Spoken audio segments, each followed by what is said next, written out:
Hey, let me show you how you can easily connect the Samsung Galaxy Buds 3 Pro with your Samsung phone or, for example, the tablet.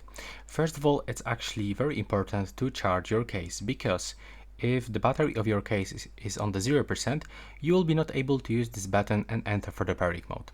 So if you charge your charging case, input both earbuds inside, open this cover and click and hold this button until this indicator starts blinking with red, green and blue.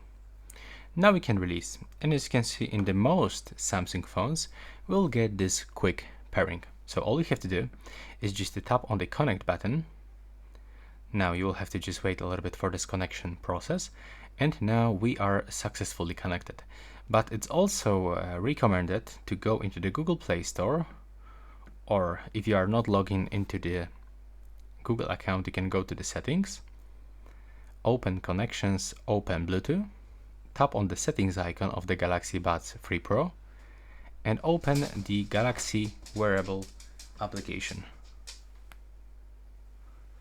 Now it will actually automatically download this application. You will have to accept all of these permissions. It's also downloading the Buds 3 Pro Manager.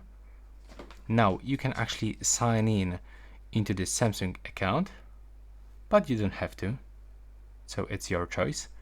And here we can find some of stuff to accept. In my case, I will just unselect everything because I want to manually update buds and application. So I'm gonna click continue, and now we have to accept all of these permissions. There we go. Now we got this quick tutorial about some top features. And as you can see, after a few seconds, we are set and it's finished. So that's all for this video. Right now, please subscribe.